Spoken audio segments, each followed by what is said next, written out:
কি অদ্ভুত তাই না, একটা সবজি সেটাও আবার চট্টগ্রাম থেকে নিয়ে এসে কক্সবাজার রান্না করে খাচ্ছি। এখন যখন ভিডিওতে ভয়েস দিচ্ছি আমার কাছে হাসিই পাচ্ছে। কি একটা ব্যাপার, সবজিও নাকি এক শহর থেকে এনে আরেক শহরে খেতে হয়। সত্যি কথা বলতে কি, এই কক্সবাজারে না গত 2.5 বছরে আমি এই সবজিটা কোনো দিন দেখিনি। অন্য সব সবজি পাওয়া যায় কিন্তু এটা পাওয়া যায় না, যার কারণে আমি চট্টগ্রাম থেকে এর আগেও নিয়ে এসেছি।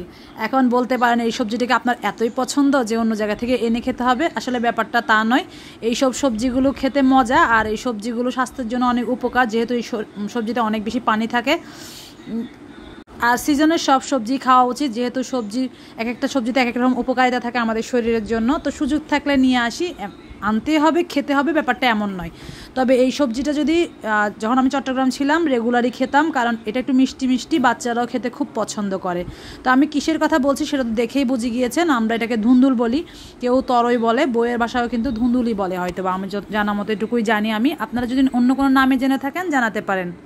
আর রান্নার জন্য আমি অনেকগুলো চিংড়ি মাছ একটু হলুদ দিয়ে তেলে ভেজে নিয়েছি। আজকে আমি সবগুলো চিংড়ি এভাবে হলুদ দিয়ে ভেজে নিয়েছি। সবগুলো তো আর এই তরকারিতে দিব না, এখানে 1/2 কেজি মাছ আছে। প্রায় সময় ফ্রিজে রেখে দিলে দেখা যায় বের করতে ভুলে যায়, রান্নার সময় আগে থেকে বের করে রাখলে কালো হয়ে যায়। তো এভাবে হলুদ দিয়ে ভেজে রেখে দিলে কিন্তু কালারটা খুব সুন্দর থাকে। আর এই জন্য আমি সবগুলো মাছ এভাবে করে রাখলাম। তো এরকম চাইলে 1 কেজি 2 কেজি করেও করে রাখা যায়। যদিও এগুলো কুটা বাছা অনেক কষ্ট, কিন্তু খেতে তো ভালোই লাগে। আর এগুলো ছাড়া সবজি খেতে আমার একদমই ভালো লাগে না। বিশেষ করে যে ঝিঙ্গা, চিচিঙ্গা, ধুন্দুল, লাউ, শাক, সবজি সব কিছুতেই কিন্তু আমার চিংড়ি মাছ দেওয়াই লাগে। আর চিংড়ি মাছ ছাড়া যেদিন রান্না করি সেদিন ওই সবজি আর সম্পূর্ণ কখনোই খাওয়া হয় না। কক্সবাজারে সবজি ঠিকঠাক পাওয়া না গেলেও কিন্তু চিংড়ি মাছটা মোটামুটি ভালোই পাওয়া যায়। তো এদিক দিয়ে একটা সুবিধাই হয়েছে, ফ্রিজে আর কিছু থাকুক আর না থাকুক চিংড়ি মাছটা থাকা চাই আমার। তাহলে অন্তত একটা সবজি মজা করে রান্না করলে খাওয়াটা হয়ে যাবে।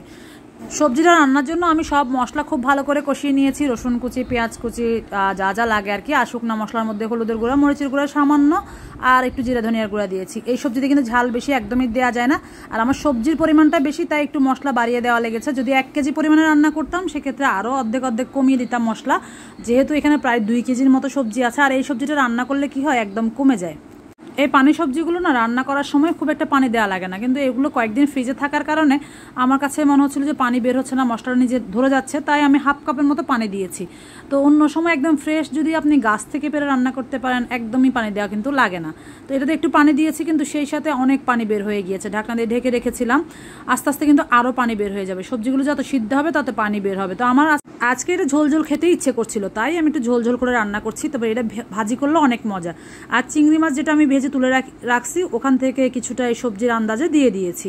দিয়ে এখন মিশিয়ে নিব। রান্না মোটামুটি 60-70% হয়ে যাওয়ার পরে চিংড়িগুলো দিয়েছি, যেহেতু চিংড়িটা আমি আগে থেকেই ভেজে রেখেছিলাম। যারা ডায়েট করছে, সবজি বা মাছ মাংস খেয়ে থাকে, ভাত অন্যান্য কার্বোহাইড্রেট কম খায়, তারা চাইলে এরকম একটা সবজি রান্না করে এক বাটি খেয়ে নিতে পারে। পেটও ভরে যায় আর খিদেও লাগে না বেশি একটা, শরীরের জন্য উপকারও হয়। সবশেষে উপর থেকে কয়েকটা কাঁচা মরিচ ফালি করে দিয়ে দিলাম। দেখেন কতটুকু ঝোল বের হয়ে গিয়েছে। আমি কিন্তু ওই যে 1/2 কাপ গরম পানি দিয়েছি না, অতটুকুই। তো পরে মনে হলো অতটুকু না দিলেও চলতো, পানি বের হয়ে এটা একদম সমুদ্র হয়ে যাচ্ছে। খুব বেশি যে পানিটা আনাবো সেটাও সম্ভব নয়, সবজির কালার নষ্ট হয়ে যাবে। সবজি জাস্ট একটু সিদ্ধ হয়ে গেলে নামিয়ে নিব। আর সবশেষে একটু করে ধনিয়া পাতা কুচি দিলাম। রান্না একদমই শেষ, লবণটা চেক করে নিচ্ছি। তো লবণ একটু কম মনে হলো, তাই একটু লবণও দিয়ে দিলাম আবার। কার কার এই সবজিটা খুব বেশি পছন্দ কমেন্টে জানাতে পারেন। আমার খুবই ভালো লাগে, কারণ যে মিষ্টি মিষ্টি একটা ভাব আছে, তাই খুব ভালো লাগে। এমনি এমনিও খেতে ভালো লাগে, ভাত রুটি দিয়েও খেতে ভালো লাগে। রেসিপি ভালো লাগলে লাইক কমেন্ট শেয়ার করবেন। সবাই ভালো থাকবেন। আল্লাহ।